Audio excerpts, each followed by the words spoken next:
Good morning, everybody. Good morning. Happy first 100 days. On manufacturing, we've seen some pretty grisly surveys this month from the Philly Fed, which saw the biggest drop since May of 2020, and the Dallas Fed, similar plunging outlook, poor shipping orders.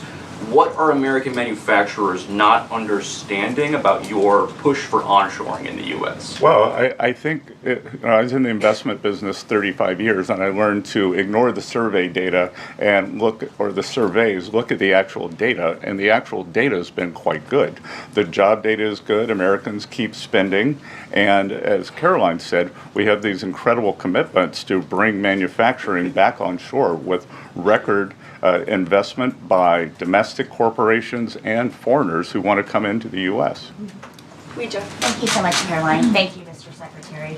The Chinese continue to say that the U.S. and China are not engaged in any consultation or negotiation on tariffs. You recently said you've talked to your counterpart, but more about, quote, traditional things like financial stability. So can you clarify, is the administration talking to Beijing specifically about tariffs or not? Well, we're not going to talk about who's talking to whom, but I think that over time we will see that the Chinese tariffs are unsustainable for China. I've seen some very large numbers over the past few days that show if these numbers stay on, Chinese could lose 10 million jobs very quickly, and even if there is a drop in the tariffs, that they could lose 5 million jobs. So remember that we are the deficit country. They sell almost 5 times more goods to us than we sell to them. So the onus will be on them to take off these tariffs. They're unsustainable for them. And they are saying you guys are not talking about it. So is that true? Look, they have a different form of government. They're playing to a different audience. So I'm not going to get into the nitty-gritty, again, of who's talking to whom. But as I said, I believe for the Chinese, these tariffs are unsustainable. And very quickly, 2 days ago, you said you didn't know if President Trump had spoken to Xi Jinping. Do you know now? Again, I would say Caroline and I have a lot of jobs around the White House. Running the switchboard isn't one of them. Sean, go ahead. Hi, Mr. Secretary.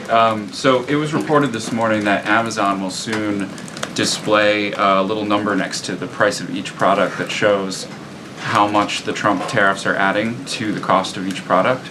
So isn't that a perfect crystal clear demonstration that it's the American consumer and not China who is going to have to pay for these policies? I will take this since I just got off the phone with the president about Amazon's announcement. This is a hostile and political act by Amazon. Why didn't Amazon do this when the Biden administration hiked inflation to the highest level in 40 years? And I would also add that it's not a surprise because, as Reuters recently wrote, Amazon has partnered with a Chinese propaganda arm. So this is another reason why Americans should buy American. It's another reason why we are onshoring critical supply chains here at home to shore up our own critical supply chain and boost our own manufacturing here. Is Jeff Bezos still a Trump supporter? Look, I will not speak to the president's relationships with Jeff Bezos, but I will tell you that this is certainly a hostile and political action by Amazon. Edward. Yeah, thanks, Caroline. Mr. Secretary, so contacts I have in the business community say that they're basically frozen for long-term investment because of the uncertainty around tariffs. How long do you think President Trump has to make a deal before there's damage to the economy? Look, I think that what we're seeing is that business leaders, they've gone into a pause, and I think we're going to give them great certainty on this tax bill. And I think over the next couple of weeks, as I said, we have 18 important trading relationships. We'll put China to the side. 17 they are in motion. And then, as I said yesterday, I think there's a very good chance we're going to get this tax bill done. And the tax bill is going to be very powerful for domestic U.S. investment. So what we are going to do, one of the most powerful parts of President Trump's 2017 tax bill was full expensing of equipment. We are going to make that, as President Trump said in his speech to Congress, that will be retroactive to January 20th. The other thing that we are looking to add is full expensing for factories. So bring your factory back.